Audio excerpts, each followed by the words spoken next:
सत्संग सुधा सागर से परमाराध्य शब्द सदगुरु महाराज का प्रवचन शीर्षक है युद्ध भी करो और स्मरण भी करो। बंदा गुरुपद कंज कृपा सिंधु नर रूप हरि महामोहतम पुंज जास वचन रवि करनी कर। प्यारे लोगों, जानना और युक्त होना ये दोनों आपस में बड़े संगी हैं। संसार भर में जो काम होते हैं इन्हीं दोनों से होते हैं। बिना जाने युक्त हुआ नहीं जाता, युक्त हुए बिना जाने हुए तत्व का ग्रहण नहीं होता। इसलिए जानना और युक्त होना दोनों आवश्यक है।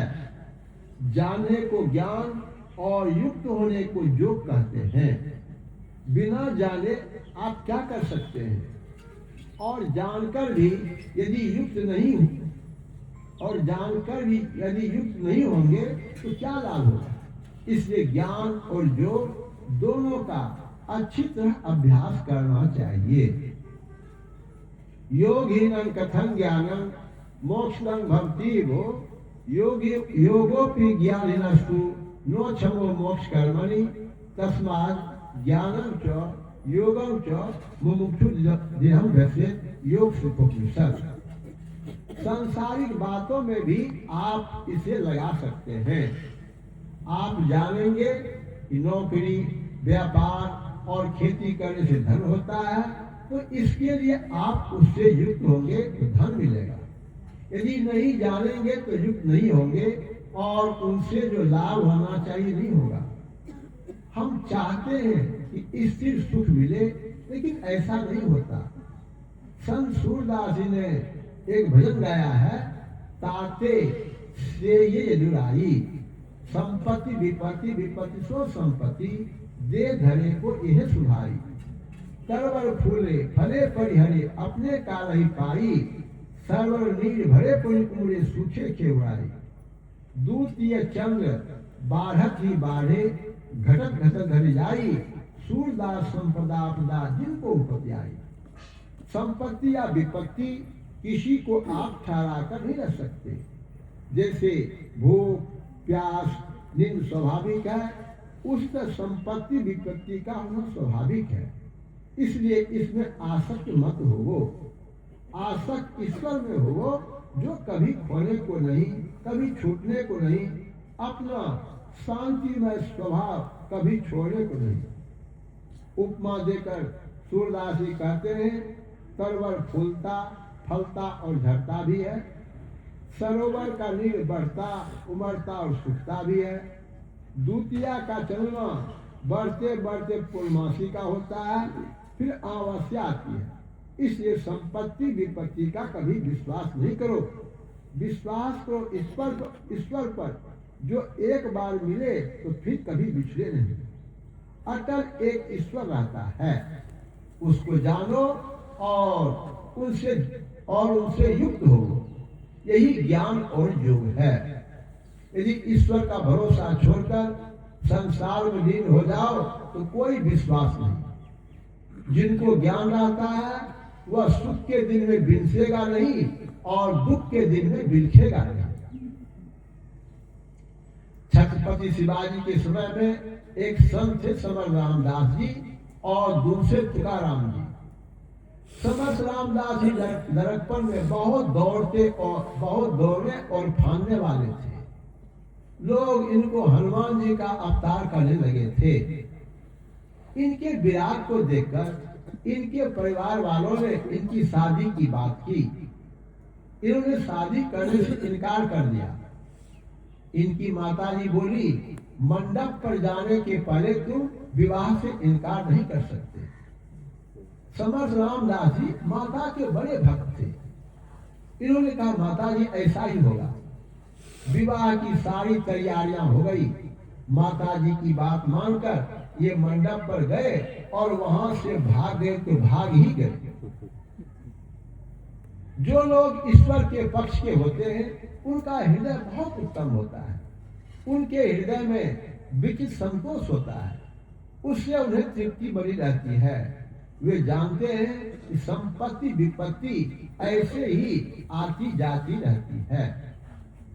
संसार के पदार्थों को पाकर जिनको संतोष रहता है, वे संसार के पदार्थों को पाकर जिनको संतोष रहता है, वे दुखी रहेंगे। सत्संग के द्वारा ज्ञान प्राप्त करो। सदग्रंथों का पाठ भी सत्संग है। संतों के संग को भी सत्संग कहते हैं, लेकिन नित्य प्रति संतों का संग नहीं मिल सकता, इसलिए उनकी वाणी का पाठ करो, बड़ा संतोष होगा। कबीर साहब ने कहा, चाह गई चिंता मिटी, मनवा बेपरवाह, जाको कछुन चाहिए सोई सहंसा। इसलिए ज्ञान प्राप्त करो और योग भी करो।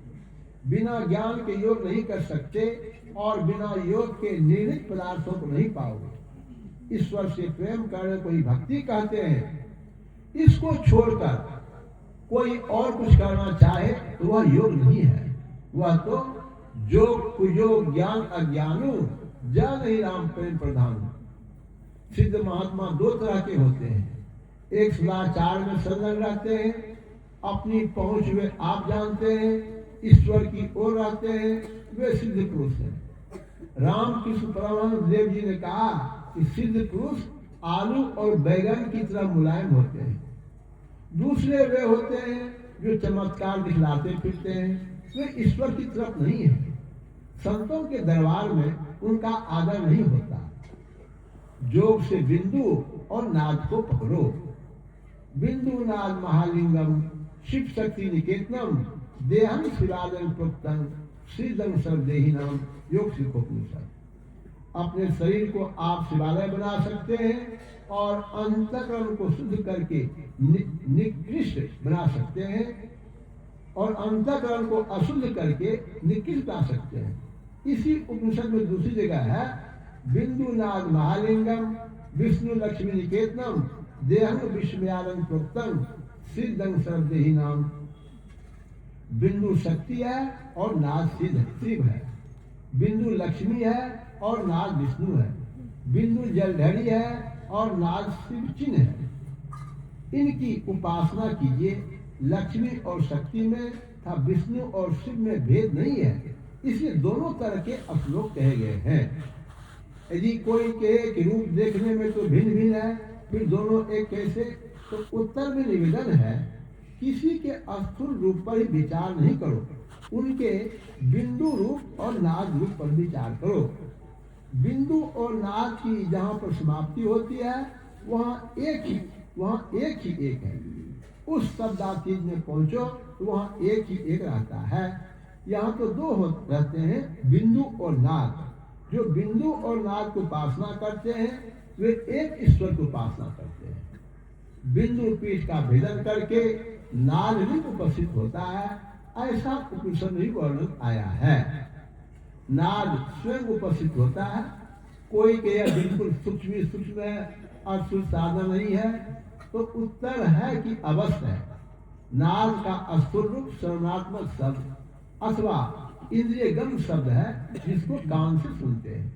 बिंदु का स्थूल रूप शालिग्राम है। वर्णात्मक शब्द का जप और किसी पवित्र मूर्ति का मानव ध्यान करो। संतों के वचन में आया है, मूल ध्यान गुरु रूप है, मूल पूजा गुरु पांव, मूल नाम गुरु वचन है, मूल सत्य सतभाव। सपने में बलराय के धोखे निकले नाम, वाके पक्की पैतरी मेरे तन को चाम। संत कबीर साहब। गुरु की मूर्ति मन में ध्यानु, गुरु के शब्द मंत्र मनु मानो, गुरु के चरण हृदय धारो, गुरु पाद उसना नमस्कारो नानक साहब। कितना आदर है कबीर साहब के यहाँ वर्णात्मक नाम का जप और गुरु साहब के यहाँ एक ओम कर्ता पुरुष। ईश्वर के कितने ही नाम हैं, जो लेना चाहो लो। दादू सृजनहार के केते नाम अनंत, चित्त भावे सो लीजिए जो साधु स्मरे संत। लेकिन जो मंत्र गुरु से पाओ उसी को जपो। फिर मानस ध्यान करो। इसके बाद बिंदु ध्यान है। बिंदु ध्यान इसलिए है कि नाद पकड़ा जा सके। मानस जप, मानस ध्यान, दृष्टि साधन और सब साधन, ये ही चार साधन हैं, विशेष नहीं। कबीर साहब ने कहा, न जोगी जोग से ध्यावे, तपसी देह जरवावे, सहज में ध्यान से पावे, स्वर्ग का खेल ही आवे। प्राणायाम योग के लिए मना किया, और तपसी जो पंच अग्नि तपाते हैं उसके लिए भी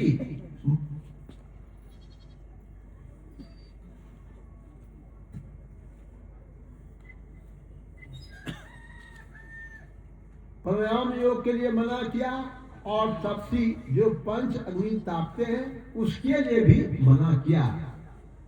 मानस जप में, मानस ध्यान में, दृष्टि योग में और नाद ध्यान में स्वर्ग का खेल है।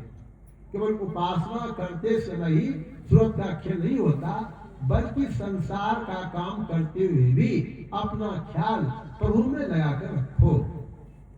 जस पनिहारी कृष्ण भरे मार्ग में आवे, कर छोड़े मुख वचन चित्त कर सामने लावे। वेद में भी त्रिकाल संध्या करने को कहा है।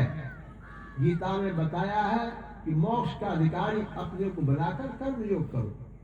जो सांसारिक वासनाओं को अपने से हटाकर निर्लिप्त रहता है, कर्म करता है, ईश्वर में अर्पण करता है, फलास को छोड़कर कर्म करता है, वह कर्म योगी है।